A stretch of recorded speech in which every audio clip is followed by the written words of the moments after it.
እመቤታችን ያደረገችው ተአምር ይህ ነው። ይኸው እግዚአብሔር ልጅ ሰው የሆነ የማርያም ልጅ ስለ ሰው ልጅ ሕግን የሠራ እሱ አምላክ ሲሆን ከቅድስት ድንግል ከሥጋዋ ሥጋ ከነፍሷ ነፍስ ነስቶ ሰው እንደመሆኑ መጠን ለእስራኤል ሕግ ሲታዘዝ ኖረ። ከብቻ ከኃጢአት በቀር ሰብአዊ ሕግን ሁሉ ፈጸመ።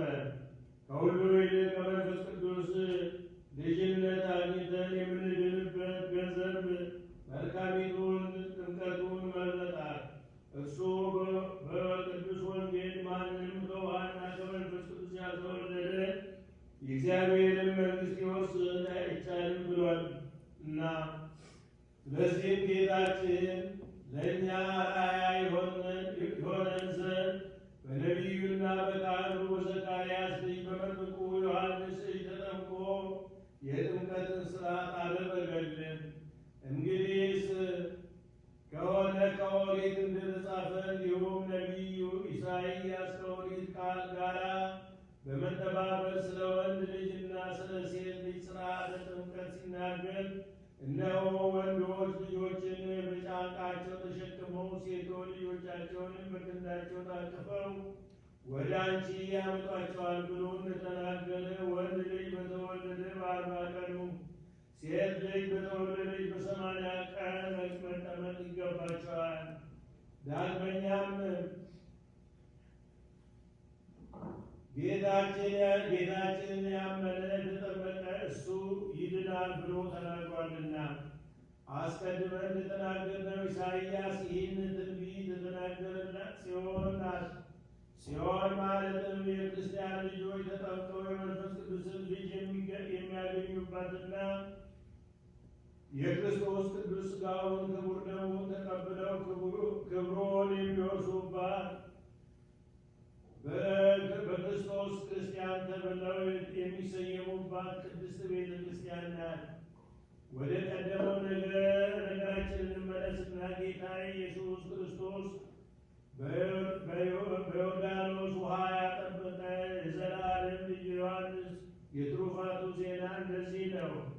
ዮሐንስ ከተወለደ 2 ዓመት ከሆነው 70 ሰገድም ለሕፃኑ ክርስቶስ ሰግደው ከተመለሱ በኋላ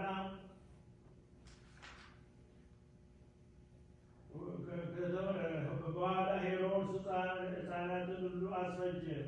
ሰዎችም ለንጉሡ ለሄሮድስ አንተ የምትሻው ሕፃን በካህኑ በዘካርያስ ቤት አለን ሲሉ ነገሩት። ሄሮድስም ሕፃኑን ይዘው ይገድሉ ዘንድ ወታደሮቹን አዘዘ። ዘካርያስም ልጁ ዮሐንስ ይገድሉ ዘንድ ሄሮድስን ጭፍራ እንዳዘዘ በሰማ ጊዜ ሕፃኑን በጫንቃው ተሸክሞ ወስዶ ከቤተ መቅደስ አግብቶ በመሠዊያው ክንፍ ላይ አስቀመጠውና ይጸልይበት ጀመረ። ካገኘበትም ከዚህ ወስደው ይግደሉት አለ። ጭፍሮቹም ወደ ዘካርያስ ቤት ሄደው ሕፃኑ ዮሐንስን ባላገኙት ጊዜ ፈጽመው ተቆጡ፣ ተናደዱ። ከዚያም ወደ ቤተ መቅደስ ሄደው ዘካርያስን አገኙትና ከዚያ ገደሉት። በዚያም ጊዜ እግዚአብሔር መልአክ ዮሐንስን ከቤተ መቅደስ ወስዶ እመቤታችን ዮሴፍን ሰሎሜ ሄሮድስ ይገድለው ዘንድ የሚሻው ሕፃኑ ኢየሱስን ይዘው ከተሸሸጉበት ከዮሳፍጣ በረሃ አደረሰው።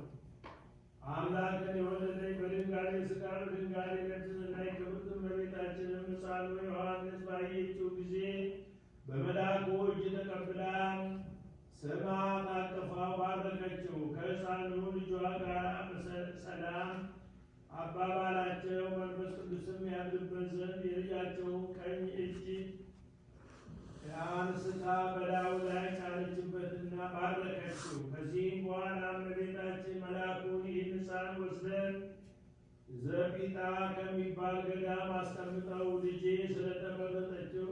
ለተመረጠችው የጥምቀቱ ዕለት እስኪጠራው ድረስ ከዚያ ጠብቀው አለችው። በዚያም